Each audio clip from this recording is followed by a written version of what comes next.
Today, I'm going to critique Stephan's home in Las Vegas. I'm going to analyze it based on my 10 principles of quality and give it an Arvin score. And then Graham is going to defend his property at the end of the video. So make sure you watch till the end. This is Arvin Haddad. I'm the How to Buy a Mansion guy. Let's watch this video together.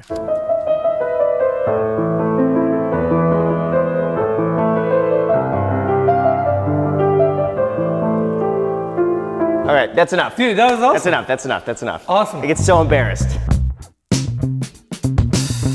This is the tract home development, okay? Don't get distracted by the colors and the shape and the houses look a little luxury. At the end of the day, you have a plan A, plan B, plan C. Pretty much they all look the same and they have very similar layout. You can pick and choose certain material, but pretty much they all feel the same. And Las Vegas is full of these, okay? And at the end of the video, you're gonna find out why you should try to stay away from these tract home developments as much as you can. It's Enes here. It's Graham here, and today we're gonna tour my house in Las Vegas. Let's get started. Let's do it. Las Vegas. Yep, Las Vegas. How you like it? Love it. I love it. You get so much more space. Everything is half the price. There's absolutely no traffic. Parking is free. And so many people I know have either moved here or live here now. That's true. During COVID, a lot of people, including Graham, moved to Las Vegas. And what were the reasons? You didn't have to work from an office. You could work remotely, right? And if you can work remotely, why would you not want more square footage? Why wouldn't you want a bigger backyard? And why wouldn't you want to move to Nevada and save on your, taxes? So all great reasons for that time to move to Las Vegas. Having said that, there's downfalls with this too. The reason Las Vegas or Nevada for that matter, prices have never appreciated significantly is because the overwhelming amount of supply of land that is available. That's part of the equation of price, supply and demand, right? So there's endless amount of land where you can build and build and build, and that always keeps the prices low. But when everyone rushes on that location, obviously building a house is not instant. There's a lag in that effect, right? So prices go up. But guess what? There's still plenty of land all around Las Vegas to build more and more housing, and that's always going to limit your resale value, your potential appreciation for a property in Las Vegas. So you're in a gated community. Yes. Tell me a little bit about the house. Did you pick the design or this was one of the layouts that they were offering? So I was in a bit of a hurry to move. Okay. So I bought the house that was already under construction. They had already finished pretty much most of it. I just came in and picked a few final little things and that was it. Okay. But I was able to purchase this and then move in about 4 months later. So I know you got a nice car in one of these garages. Yeah. Ford GT. So because we work here, we just stack cars. So we usually have 2 cars here, 2 cars behind them, 2 cars in this, and another car here. Well, Graham is certainly not living in Hollywood like us, parking on the street, trying to make sure our cars are getting towed or not. But this is pretty nice. Thank you. This is not nice. This is ugly and quite frankly, very embarrassing. I hold Graham or any other real estate agent who sells residential real estate for a living and advises their clients on properties to a much higher standard. And Graham has been selling luxury homes before he moved to Las Vegas for many years. So it's not like you can say, oh, he never saw any property that was nice. And for him to pick this property for his primary residence when he has significantly higher budget than almost anyone else in this community is really, really embarrassing. He hasn't even picked the best house within the community. This facade doesn't even look like a house. It looks like a public storage. Like you pull your car, open up your trunk, pull up the garage door and store your stuff and pull out. Where is the front door? There is no facade, there's no architectural element, and then the finishes on the facade are extremely poor. Graham, off of the entry, I see the aquarium. I know you've been working on this for a while. Tell us the story here. Yeah, so Top Shelf Aquatics actually came last night and brought thousands of dollars of like some of the rarest fish and coral that you'll ever see. Like for instance, these are long-tailed phantom clownfish. Okay. You've never seen these before. I've never seen these in person. I like aquarium, and this is a really, really nice one, okay? It's massive, great, beautiful fish, but the fact that he's just smacked it in front of the door without proper cabinetry, if you're trying to use this as a moment, right? Reveal a little bit of the house, create a little foyer, you want to do a little feng shui play, then do it right. Graham, the pipes are showing on the bottom, and the top is open. Like, you just got an aquarium and put it in front of the door. Come on, man. That's like, there's something of being cheap, and then there's something of like actually trying to execute something nice. And again, this is disappointing for the fact that you sold luxury homes in LA for a very long time. So we got a huge center island here. Big sink in the middle. We got Wolf appliances, which is pretty cool. So it's completely open, which is something I've never had before. Like the house in Los Angeles, it was pretty like room by room by room. So it takes some getting used to have a space that's this big. Now that you have this much space, how does it feel? Like, do you miss your old LA days of like cramped parking spots, tiny homes? Because we're in that stage right now, and we came here and it's like, so nice. Yeah, it takes some getting used to at first. At first I didn't like it because it was like too far away from everything. Now I'm used to it. Now I'm like, oh, this is average size now.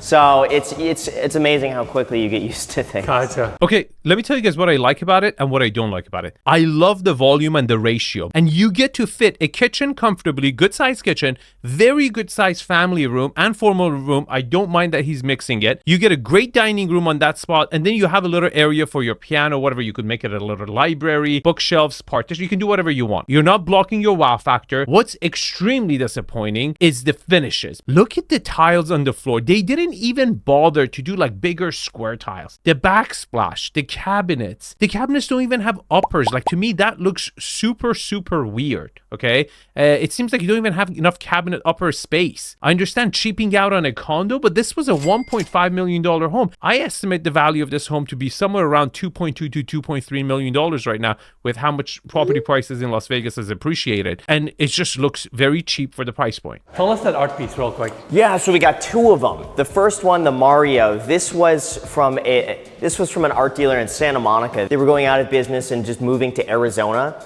And so this was one of these pieces that I saw that was just so cool. He gave it to me at such a good price that I couldn't resist. Yeah, the fact that the electrical wire is just hanging. Come on, like, these are tiny little expenses. It just tells me you went through like 8-10 years of being a residential real estate agent, and you advised other people on other stuff, but you don't follow your own advice, or you just never paid attention, or you just were not interested in the fact that what makes a house beautiful and would sell better. Like, doing this all in behind the wall was not expensive. You could have done this. This guy, this I thought was really cool. This is at Costco. So what? Yeah, so they had this. Apparently this is the year of the ox.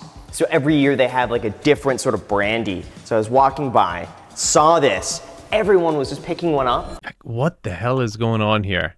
Do you see? Like, the cabinet, like the backsplash comes out here by Enes's elbow. Like, they didn't measure the cabinets right for the kitchen.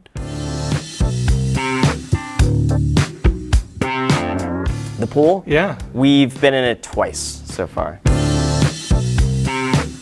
Graham, I know we're gonna check out the hallway and go to the bedrooms, but Wait a minute, that was it? Like, I thought you went to Las Vegas to get more land. The fact that you go and purchase a tract home development, I can see you making your argument saying, Arvin, I'm a public person. I needed a gated community. I didn't want people roll up to my, home. I needed that. I get it, okay? But then why didn't you pick a nicer one?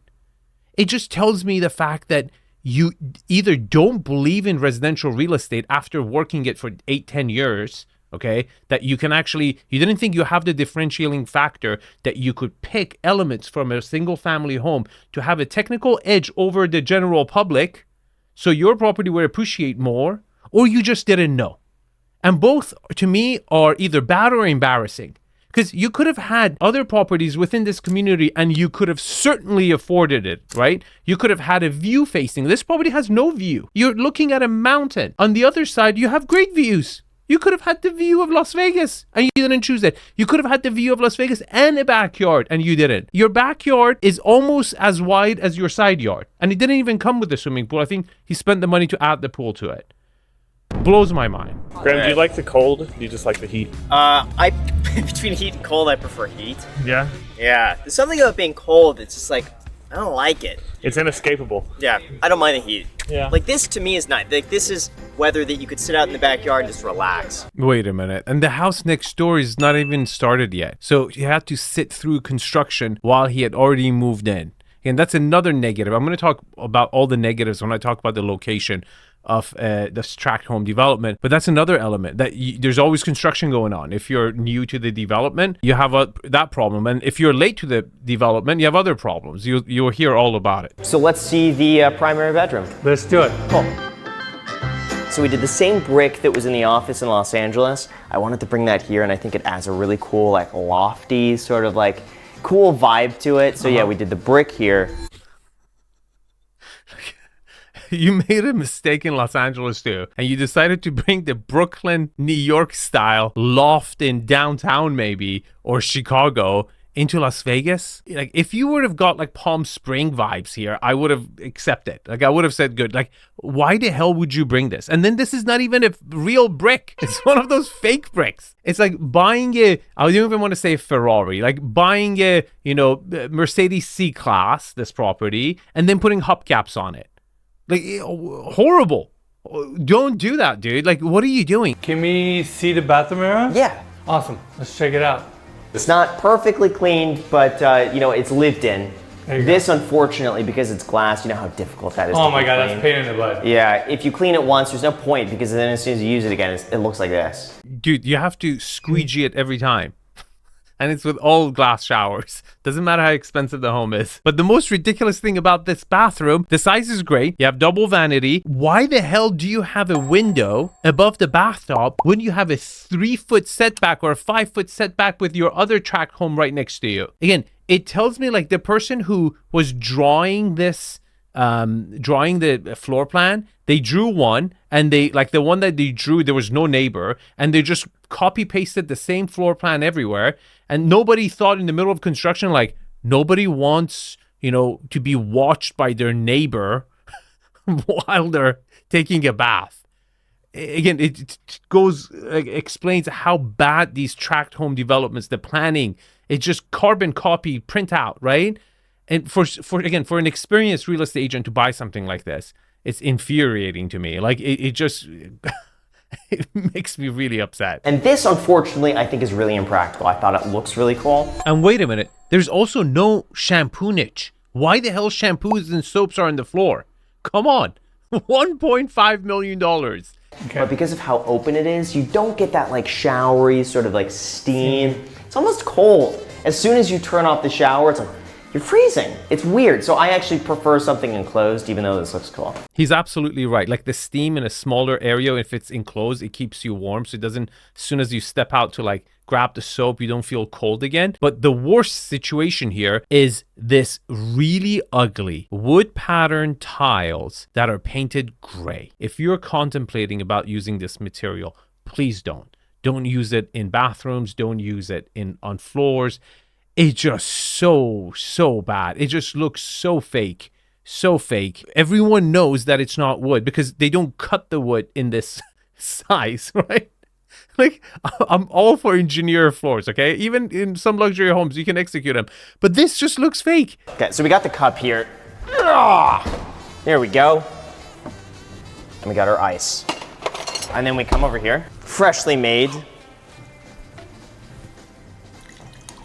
So I'm running a little low on coffee creamer, but I got the Trader Joe's coffee creamer, the French vanilla. There we go. Sufficient. Give that a shot. All right, I'm a big coffee guy, so thank you. That's pretty good. Dude, Enes, it didn't even go down. You don't have to. You could have actually waited till like the taste would have hit the palate, It's really good. He hasn't paid you for this. You can keep it real. So now we got Alex's office / Is this the famous laundry room office? This is the laundry room. Go in there. We got to see this. You know what, Graham? This reminds me our place. Our place is a mess. Yeah, it's all about utilizing your space as efficiently as possible. So this side we have laundry. On this side, we got business. And I love that mouse pad. Mikey, can you see it? When you have like a load running in the dryer, it must get pretty warm in here, right? Alex, does it? Yeah, we try to avoid that. Dude, you put that guy over here? That's inhumane. Why the hell would you do this? Like, you had enough rooms. Come on. This is like sweatshops in Vietnam. And then we got... What's next?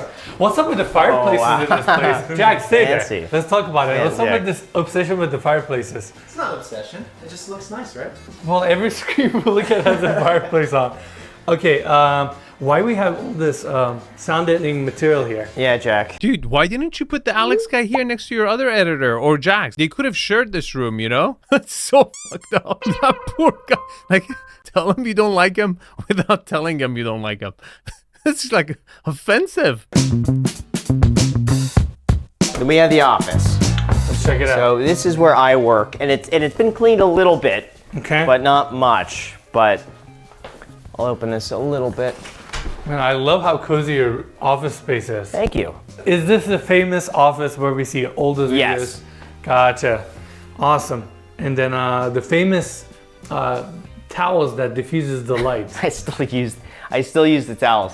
Okay, this is kind of a flex office next to the garage. So I think there's 1-car garage here and then there's 2-car garage on the other side, or one. But this is interesting. I can see how this area kind of maybe sold them the house because he was probably thinking he can park his car in for his studio and everything. And I'm also impressed with the fact that that red curtain and the carpet itself did the whole soundproofing for this room. And he didn't need more because his sound and his videos come out pretty good. Okay, let's give it an Arvin score based on my 10 principles of quality. But before I do that, let's check out the ZipSmart.ai forecast for this particular zip code. This is a website I've created. It takes 30 different inputs, like, price cuts, days on the market, supply, demand, unemployment at the county level, and the Fed Fund future pricing for the interest rates, and gives you a buy-in signal 12 months out. Now, forecasts are not set in stone. As conditions change, forecasts change. But let's check this place out, okay? So we have a sell signal with 60% confidence that by September, the market is going to get worse. So it's kind of going towards the price drop buyer's market category. And you can see why. Because check this out. Price cuts, year over year, they're 111% more price cut. Unemployment at 6% and rising. Pending ratio is at 27%. Pending ratio compared to last year is 35% less. Supply is up 44%. And price cuts are 30%. So you can see that also the mortgage rate forecast, it updates once a week and all those elements. If you're interested, check out the website. On the state level, it's for free. Okay, location. I'm going to give it a 7 and I'll tell you guys why. This is West Las Vegas, Summerlin. This is where a lot of the new development is being built. It's the outer edges of the city, and this is where you find a ton of new construction. So I'm not surprised it's over here. Now, one of the bad things about buying new construction and also tract home developments is that you have identical homes on the market that have the same finishes, and a lot of them have very, very similar layouts than yours. And then to make things even worse, you have new construction communities popping up right next to you again, where the builder is giving incentives to buy their properties instead of yours. So when you purchase into a brand new development, like a subdivision that is tract home development, for many years, he bought this property probably 4 years ago. He's still competing with the developer. And for many more years, he will. So it puts a lot of pressure as to, when you were trying to sell it. Other bad elements of it is the fact that if someone in the community, for some reason, has a financial issue and sells the property for lower than market value at that time, that becomes the comp. And you're going to have a very hard argument to make to say, my property is different, because it's not. So if you have to purchase in a, tract home development, at least try to make the best effort to make sure the one that you have is somehow different and better than everyone else's, okay? You want to make sure yours has by far the biggest yard, maybe the best view, because if it doesn't, if it's pretty much identical to all the other ones, then it's just going to trade with it. It goes up a lot slowly and it comes down a lot faster. Lot quality, it says 1/4 acre. But I think it's a lot less than that, because a lot of it is not even usable. It's behind that mountain. It doesn't really count. I want to say around 6,000 or 7,000 square foot usable. I'm going to give it a 5.5. Lot utilization. You're west facing, you're hitting a hill, but this is Las Vegas and it had a lot of windows. So you had a lot of natural light coming in. I'm going to give it a 6. Privacy. You don't have a back neighbor. It's a mountain. Your side setbacks are super tiny. So you're really, really close to your neighbors. They can hear you, but then you're in a gated community. I'm going to give it a 7.5. Lot orientation. You're west facing, but the property had a lot of windows and you get a lot of natural light coming, the reflections he talked about in the video.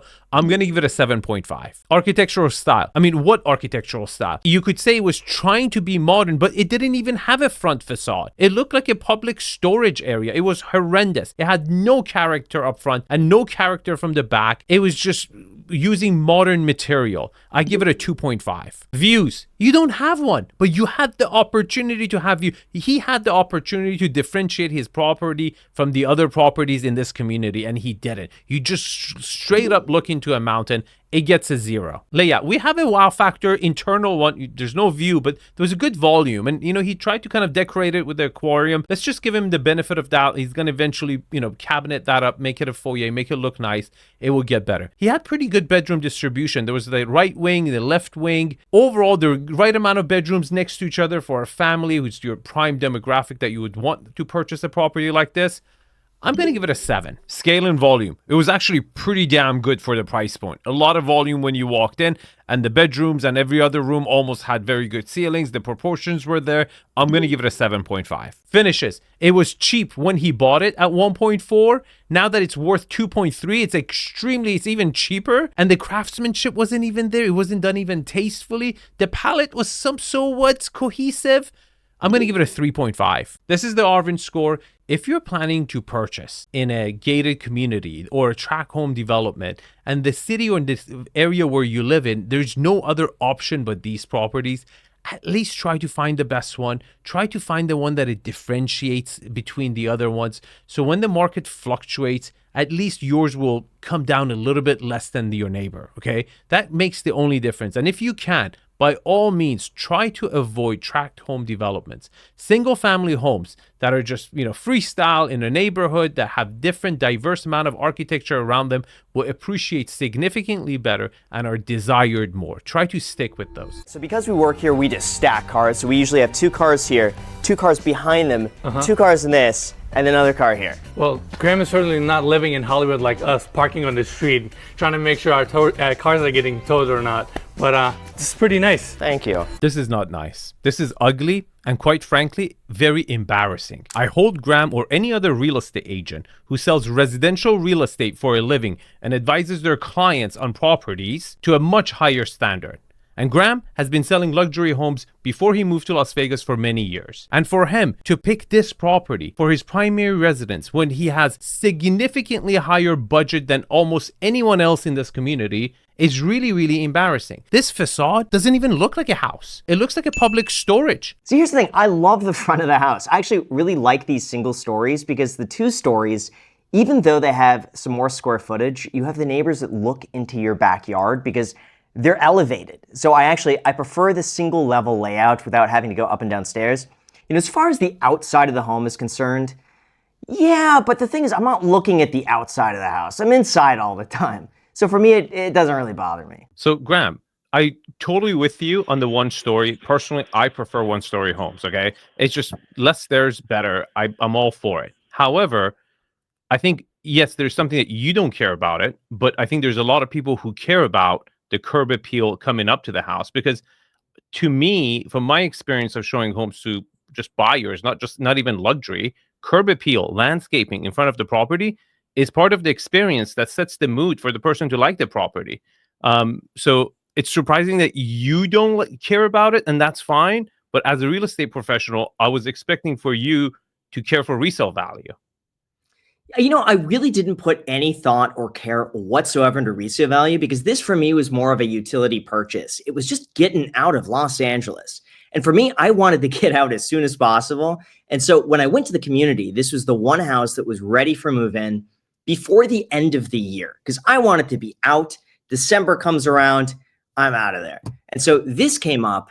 I liked the location. It was really convenient to just about anything anywhere I'd want to go. So for me, I just wanted to get out. This was there. Now, in my defense, I have fixed up the front of the house quite a bit, but I'm also continually improving it. You don't want to do it all at once. I like having projects every now and then. Okay. So there was an element. Was it like a tax reason you had to move before the end of the year that you would have saved some money? What was the time crunch? Yeah, it's just a lot cleaner if by January 1st, I'm out completely and I'm not like spending the first few months in California and then I'm moving middle of the year. It just makes it a lot cleaner to show that December of the prior year I was out, and then come January 1st, it was full time in Vegas. These are long-tailed phantom clownfish. Okay. You've never seen these before. I've never seen these in person. I like aquarium, and this is a really, really nice one. Okay, it's massive, great, beautiful fish, but the fact that he's just smacked it in front of the door without proper cabinetry, if you're trying to use this as a moment, right, reveal a little bit of the house, create a little foyer, you want to do a little feng shui play, then do it right. Graham, the pipes are showing on the bottom, and the top is open. All right, Like, we got to stop there. Okay, so keep in mind that this was built at like the worst of COVID. Getting those cabinets that matched everything in the kitchen was a nightmare. You have no idea how long it take to source those cabinets. It took like 6 months, 7 months to get those built.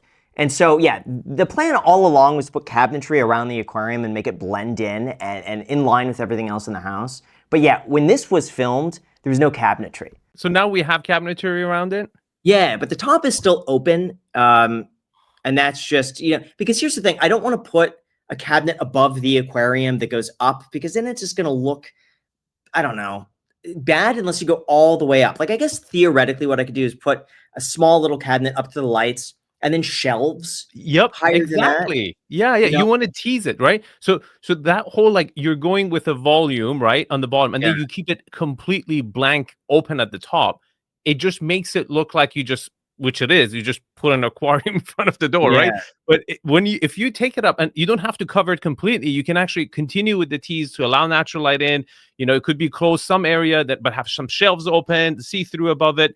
I think it would do what initially you wanted it to do, because at some point you're creating a little bit of a tease here. Okay, you're creating a moment. It's like, hey, you can kind of look, but you can't. Settle in, take off your shoes. Let me set the mood, enjoy the fish. Now I'm going to show you a volume that is going to surprise you, okay? And then you do, because the room has a great volume. It's probably my favorite room in the whole house. It's just very proportional, and I talk about it. But like, it just looks very, itsy. It's not pro. I get it. See, the thing is, I tinker with the tank so often. I pull up a ladder. That tank is like 30-something inches deep. So my like entire hand and arm has to go into the tank to reach certain things. And so like I'm in there daily. So I guess cabinetry for me, it might be a little restrictive if I drop something and have to go into the tank to get it. Yeah, I would agree with you for hiding the lighting and having something go all the way up. I would tend to agree with you. It would look better with some shelving that goes all the way up. So I'll give you that, but at the bottom is covered. The bottom is covered, thank God. Bottom is covered, so I'll make you 50% happy. So we got a huge center island here. Big sink in the middle. We got Wolf appliances, which is pretty cool. So it's completely open, which is something I've never had before. Okay, let me tell you guys what I like about it and what I don't like about it. I love the volume and the ratio. And you get to fit a kitchen comfortably, good size kitchen, very good size family room and formal room. I don't mind that he's mixing it. You get a great dining room on that spot, and then you have a little area for your piano, whatever. You could make it a little library, bookshelves, partition. You can do whatever you want. You're not blocking your wow factor. What's extremely disappointing is the finishes. Look at the tiles on the floor. They didn't even bother to do like bigger square tiles. The backsplash, the cabinets don't even have uppers. Like, to me, that looks super, super weird. Okay. It seems like you don't even have enough cabinet upper space. I understand cheaping out on a condo, but this was a $1.5 million home. I estimate the value of this home to be somewhere around $2.2 to $2.3 million right now. So what's crazy is that a neighbor, smaller square footage, just sold over 2.6 a few months ago, which is insane.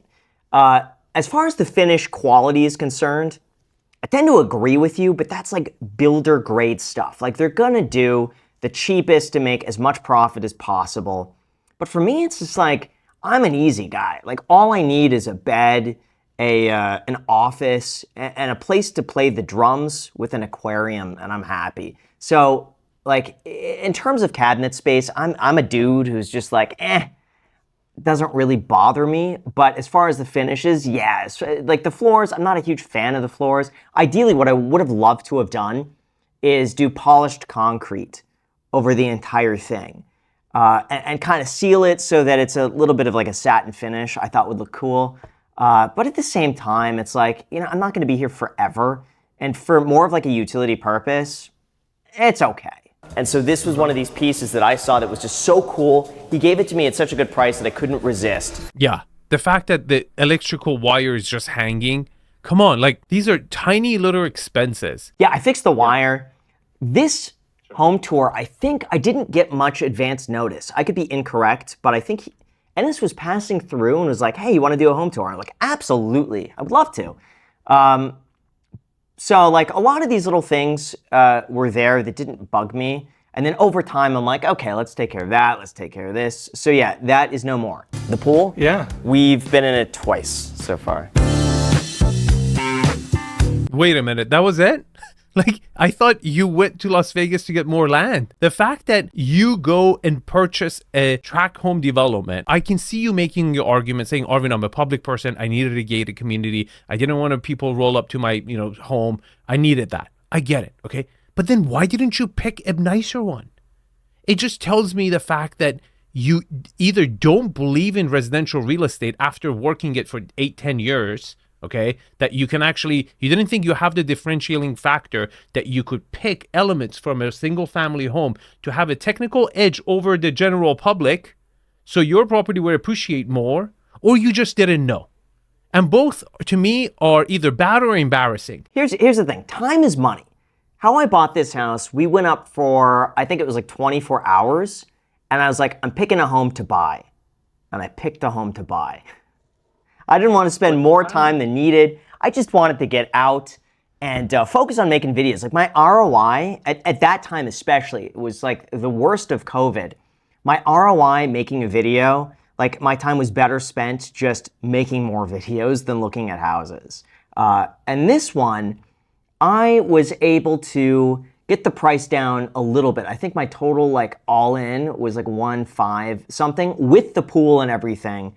And I was able to lock in 2.875 mortgage, and I was able to use the 3% commission that they were offering to be credited towards the purchase price. So it was like such a good deal, all things considered. Fair, but there are a couple of things about being a real estate agent that I'm sure you're very much so aware of. One is patience is important, okay?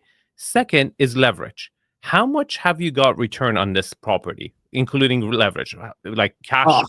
Cash on cash return? 1,000%. This house specifically was one of my best real estate investments because of how little I put down versus how much it appreciated. So my return on that down payment is stupid crazy. Fair. And this is actually my point. Okay.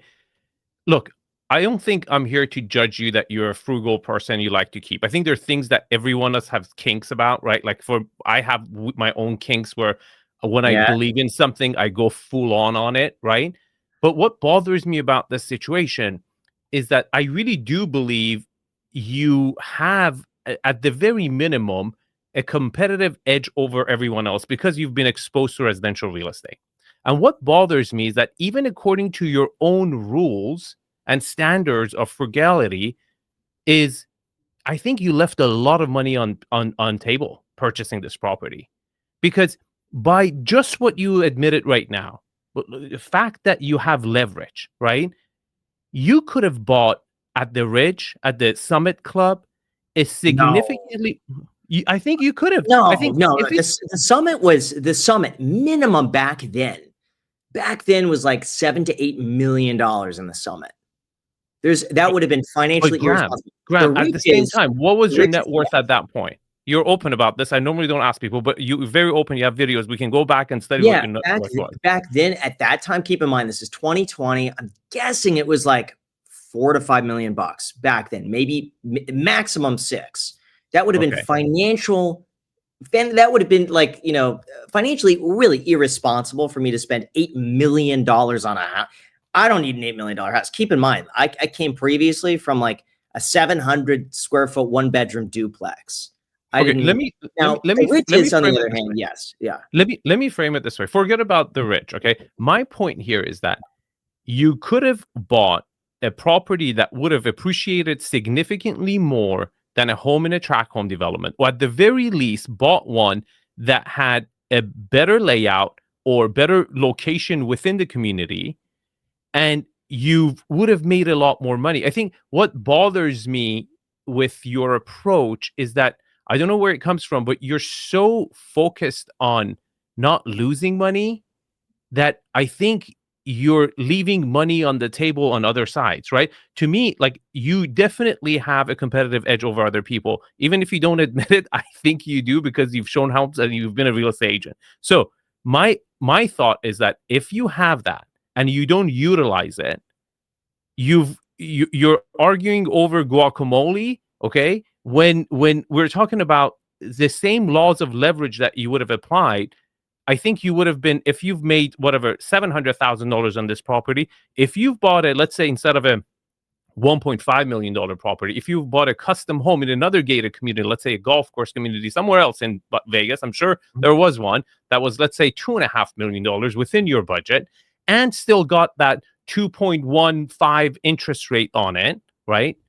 I think you would have made, instead of $700,000 today, you would have probably made $1.5 million. So I think The that answer is to my that, whole yeah. argument. The answer to that is yes. But the other answer to that is two things. One is, for me, financial peace of mind, knowing that I don't have to overextend myself or get stressed out, because YouTube is so volatile and things could change, especially at that time when everything had gone up so quickly, and it could have just as easily, my YouTube income just completely collapsed. When it comes to Vegas, it's easier to see in hindsight that yes, buying, I think, in the ridges would have been a better financial decision, extending myself. And in hindsight, if I looked back, if I could tell myself 5 years ago, yeah, go and do that, it's going to be a good deal, great. But at that time, there's so many variables and unknowns that I felt better taking the financially minimal choice and just getting something that I knew, hands down, is not going to stress me out, even if my income goes to zero. Okay, I think that is where we stand different, because Yeah. I would have I would have looked at it as a point where this is my professional expertise and I have a competitive edge, where I was at that same time without the YouTube income. I was looking at what the mortgage rates they were giving at that time was a gift, and I knew it. I Mhm. knew for a fact that for the next 30 years we're not going to see rates in the 2.5%. And I was willing to put myself in an uncomfortable position because I knew that mortgage itself is worth a lot of money in the future. And I think it was pretty clear to most people in real estate. So the fact that I think maybe you're extremely conservative when it comes to that, which again goes back to my point, is that I feel like there's an element of fear within your philosophy that is hindering your success even more. Okay. So I'm coming from a very good place. I don't want you to do things that you're not uncomfortable, right? But I think it's, if this is your core, real estate has been your core expertise, and when we knew back then that the rates were going to be this is like an absolute gift, it will never come this low ever again, right? I at that point I was like, I want to get the maximum amount of loan I can, because I know the rates are going to go higher. For a fact, they're going to go higher, and this loan itself would be a gift that I know rents will go higher. I can at the very minimum move out and rent it out. So I think that is perhaps my biggest issue with this, is that I think you, as educated you are about finances, as educated as you are about real estate, there's an element of fear there that is holding you back from, I don't know if it's listening to too much Dave Ramsey, but it's holding you back from um trusting your expertise, and stepping on areas where you can use leverage, and you're just too much focused on not losing money. Yeah, I'll show you. You're gonna laugh at this one. I'll show you the home that I passed on to get this. Oh my God! Don't tell me it was a gorgeous home, was it? I'll just put it this way. In hindsight, I should have done the other one. But when I looked at the two side by side, my only defense is I didn't need that much square footage. And I thought to myself, this is a waste. I should just stick with something that I knew was more manageable, that was the right size. The other place was just big. I was like, I don't need this space. But I'm going to show it to you and, Okay, fair enough. Let's Yeah. continue. So let's see the primary bedroom. Let's do it. Cool. So we did the same brick that was in the office in Los Angeles. You made a mistake in Los Angeles too, and you decided to bring the Brooklyn, New York style loft in downtown maybe, or Chicago into Las Vegas. So this one is another one, Graham. Like, Yeah. I know you're being frugal here, okay?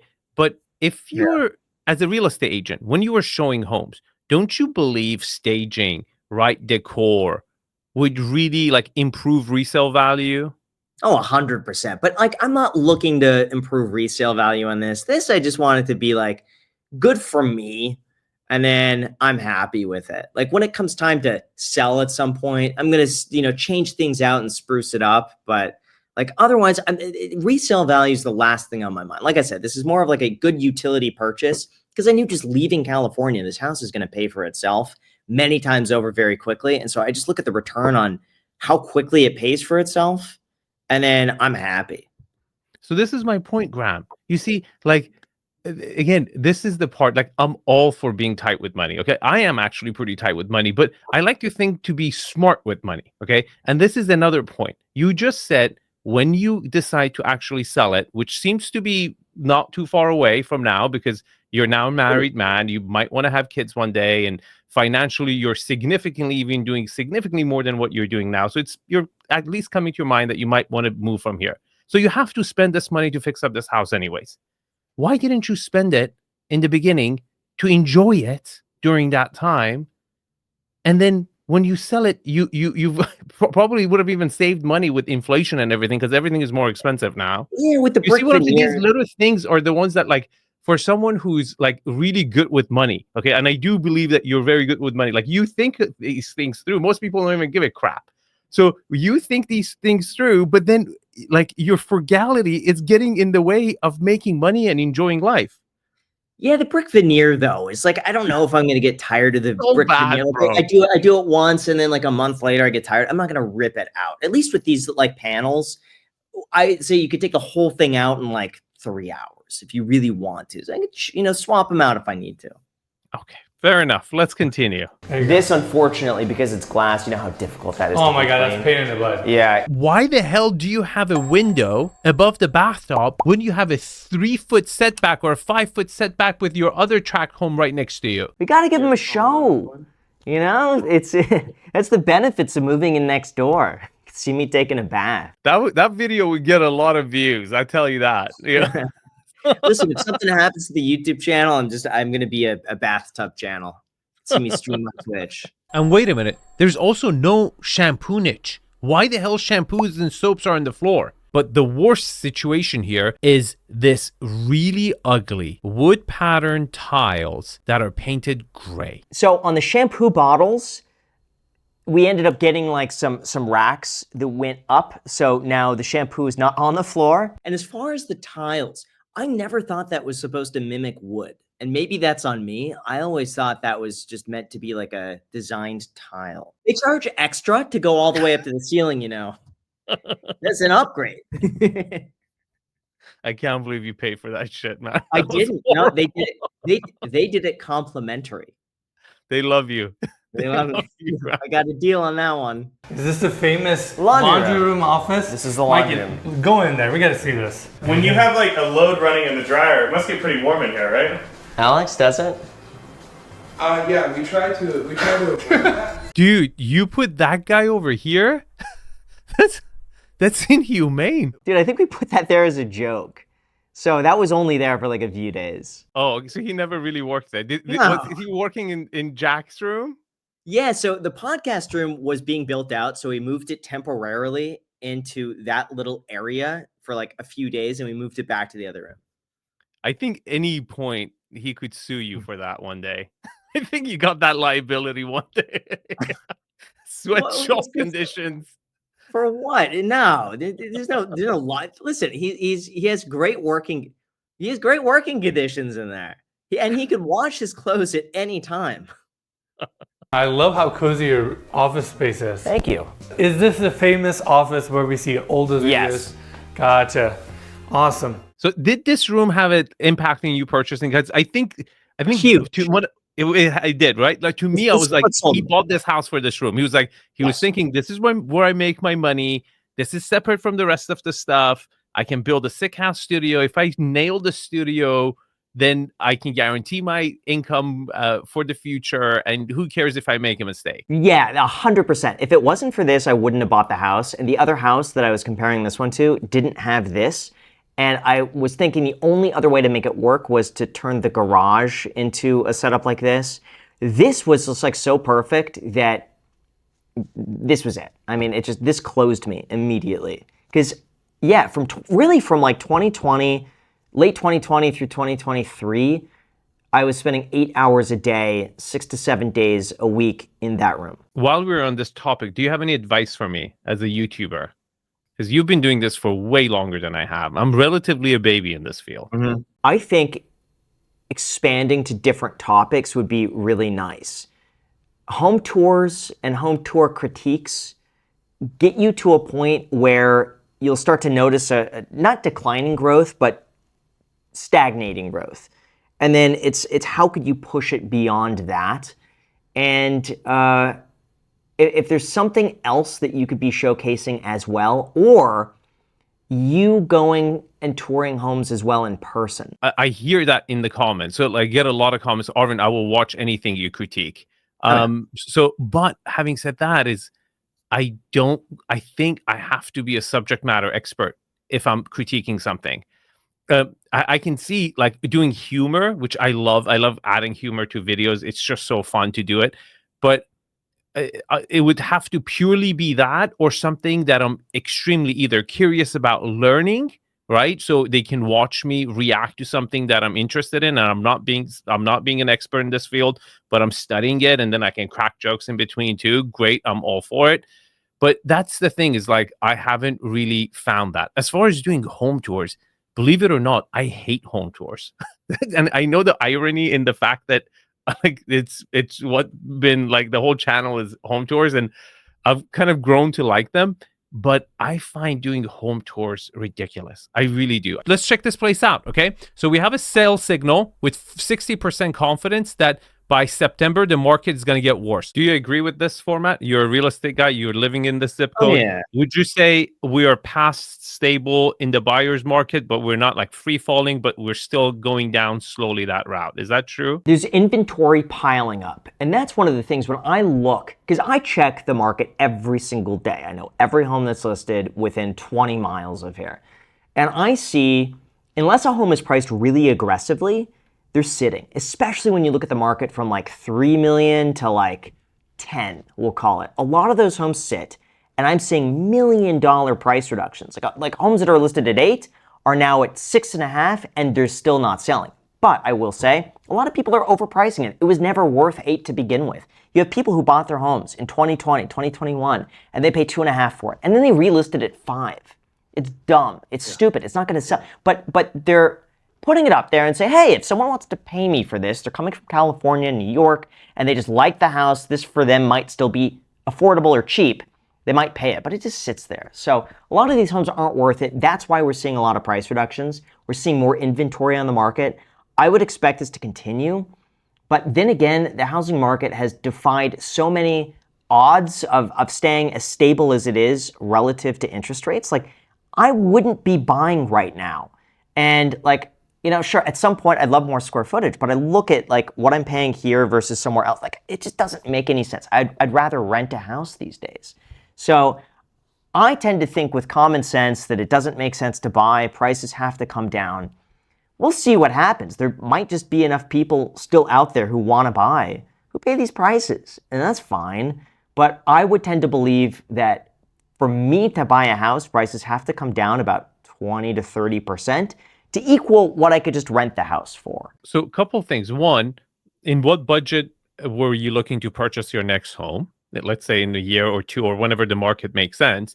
And did you ever consider moving to Puerto Rico? Because we're talking No, about taxes not and how frugal you are. Because Puerto Rico, there's a lot of creators there as well. Did you yeah, ever consider moving there and saving no, even more on your taxes? no, no, no, no, no, no. Then I'd shut down the podcast. It's like I could justify living in California if I'm making money as a real estate agent to pay for it. But YouTube ended up doing so well that it just didn't make sense for me to sell homes anymore. And so like then I could justify moving here. Moving to Puerto Rico, I'm shutting down the podcast. I'm isolating myself to an insane degree to save money, even more money. No, that's not worth it. And as far as a home to buy, I know it sounds like silly, but like I just want a good deal. Like if a house is 6 million, but I could buy it for 3, I'm gonna buy it. Like I just want a deal, even if I don't need anything. If I just get a deal, it's less about what I pay for it, as long as it's like it's enough margin on it. So now, on the whole frugality thing, it's become so much of your brand, right? Do you worry ever that if you go buy something expensive, like that it will be like then you haven't like stood to your ground, or you have no desire of buying something? So do you sometimes go and say, you know what, like it was cool to be frugal to this point, like I'm kind of feel like just balling it out for a few years. Like I have enough money to spend. Like, is that ever bother you? Like that's your brand now, and you can't go back from it. And also, no, being a married man, is like, is your wife on board with this? Like, oh is, yeah, is that difficult for her to kind of deal with this? No, that's why she married me. Oh, No, that's good. oh yeah, You found the right woman for yourself. We're on the same page. We're on the 100% the same page. Okay. No, as far as the frugality thing, generally no. I've loosened up on some things, like going out to restaurants. I'll just instinctually look at the price of the item first, then I look at the item. So like I sort by price first and then item rather than like item and see how much. So I still do that. But as far as like the frugality thing, no. And if I do ball out, it's always on something that I could justify like not losing money on. Like let's just say hypothetically, it's like we'll talk about a flashy watch here. We'll talk about like a rose gold Rolex Daytona with a meteorite dial on it. Okay, let's just say if I get the right deal on it, I'm buying it. But if I'm paying more than what it's worth, I don't want it. I always like getting deals on something. So I totally get that. I totally get that. I'm very much so the same in that department. Like to me, I'm willing to ball it out if I get a good deal on it. What I don't get is food though.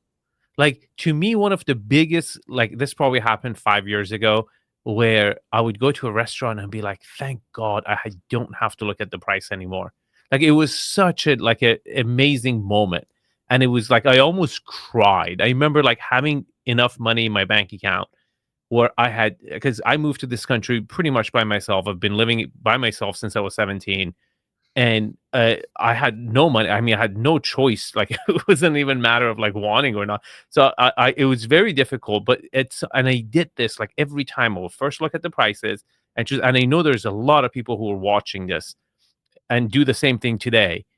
And the moment that about 4 or 5 years ago, probably, it was like, I don't have to do this. I don't care what the price is. I would just order what's on the menu. Like worst case scenario, it would be a couple $100, but I'm here to enjoy the food.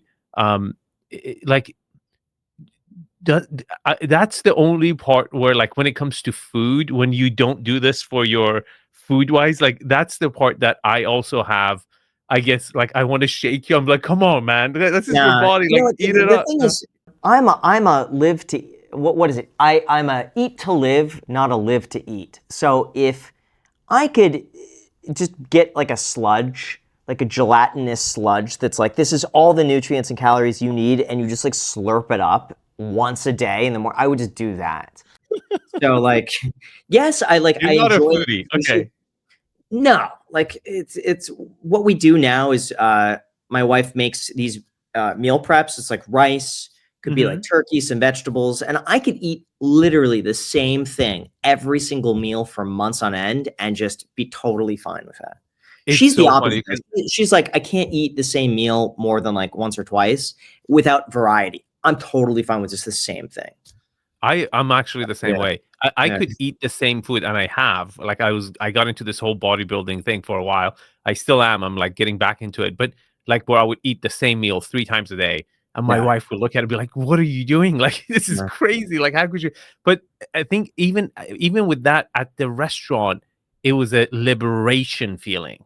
It was like so difficult, I guess, for me, where I'm not even the biggest foodie, but at the restaurant, it was like such a, I guess, an embarrassment or restraint that like I guess I was looking at it in a not a saving money way that, but like in a way that like maybe I'll go on dates and I'm like thinking, oh my God, like I hope she doesn't order the expensive stuff, and doesn't Mhm. matter if it does. And even if I would go with my family, where like if my dad was gonna pay, I would still pick the cheapest steak, right? So it's like it was out of habit. So to me, it wasn't like I was necessarily the biggest uh, foodie. It was the point of like I'm free, like finally, like I could eat, like, it doesn't matter. Like, it's not gonna impact me that much. Okay, location. I'm gonna give it a 7, and I'll tell you guys why. This is West Las Vegas, Summerlin. This is where a lot of the new development is being built. Do you agree? I would personally, everyone's different, but like, my gosh, I would rate this location like an 8.5. Right now, this location in Vegas is like the hottest area. It's like the trendiest area. Some people like Henderson because you're able to get bigger lots. This seems to be like the younger, like the younger crowd. It's a little more lively. Other parts of Vegas a little more family oriented. Nothing wrong with that, but it seems like right now this is like the West Hollywood of Las Vegas, and then Henderson is more of like the I don't know what you want to call it, like the Hancock Park. It's a little more like quiet, a little more residential. This part's a little more lively. You have new construction communities popping up right next to you again, where the builder is giving incentives to buy their properties instead of yours. Yes, that's true, but those houses are selling for so much money that it makes mine look like a bargain in comparison. Like, I've seen their asking prices over there, and the people are buying them, which I think is absurd. So even with builder incentives, they're priced so stupid high that I could list and sell it just as like the bargain. Like, why spend an extra 500 grand over there when you could save 500 and be like 2 minutes away? So, Graham, some people say Vegas is a canary in the coal mine because its economy is dependent on everyone else in the United States going in there to spend money for entertainment.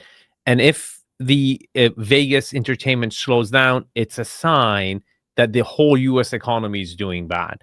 What do you think? If is that happening right now? Do you feel No. that happening? You know, And the it's so second stupid. is, Yeah. and So- do you feel that happening right now? And second, don't you think that could be a vulnerability to purchasing a real estate in Las Vegas? No, so as far as everyone's saying that Las Vegas is dead, it's not. I have no idea what on earth they're talking about. And what's crazy is I have people sending me texts, yo man, I saw this video. They say Las Vegas is dead. It's just, no, it is so impossible to find a parking space right now. Try to get a reservation for a nice restaurant on a Friday night. It is impossible. You have to do it so far in advance. Vegas is busy. Now, as far as being a canary in the coal mine, to a certain degree, yes. But you know what? A lot of people now are gambling virtually. So like, they're moving away from going to like physical casinos, and you know, if people want to gamble now, they could just go on their phone. I mean, there's so many opportunities to do that. Vegas is dependent on having these really good shows. And so if they have like a Taylor Swift residency, oh my gosh, Vegas is going to be like so hustling, so busy. The Backstreet Boys is bringing like a lot of people in. The Sphere, what they're doing with the Wizard of Oz is adding so much. So, you know, as far as being a canary, I'll give it yes, a little bit, but it's less dependent on some of that just because people are going elsewhere. But as far as like values, dude, I don't care. I mean, it really makes zero difference for me. If anything, hey, if values go down, maybe it's a good opportunity for me to buy something a little nicer. So, like, I've gotten everything I need from this house and more. And so even if it's worth zero, like, I don't care. It just really doesn't make a difference to me. But guacamole, that's a no. That's a no. Yeah, I'm saying, yeah, that's a waste of money. Lot quality. It says quarter an acre, but I think it's a lot less than that because a lot of it is not even usable. It's behind that mountain. It doesn't really count. I want to say around 6,000 or 7,000 square foot usable. I'm going to give it a 5.5. Do you agree? Lot quality? Because it doesn't have a backyard at all. All lots are pretty similar. Yeah. But there's a lot of units that have a backyard. Like another thing, me like looking at this and like as a real estate agent, you bought a house with no backyard. And one of the things is that like people go to Vegas to get a backyard, and this house has no backyard. Like its swimming pool barely fits. So like that was really weird for me for you to purchase that. Yeah, and like, you don't get views or a backyard. Yeah, you could rate it a 5.5. I think that's fine. I love the hillside in the back because you get total privacy and no one's looking in. And then I don't go outside. So, what am I going to do back there? It's 110 degrees. Like, what do I need a huge backyard for? I'm not going out there like playing football, kicking like a soccer ball around. But again, it goes, see, this is the part that blows my mind because you're so frugal with all the other stuff. But then when it comes to the resale value of this home, which could be like in millions, you're not frugal. You see what I'm saying? Like it's not about like, yes, you already got a great return on investment. You're making a lot of money on this property, yes, but you could have made a lot more money. You see what I'm saying? Like that's the part where I always think like you're leaving money on the table. But see, what would have happened if something happened to the real estate market and the values declined?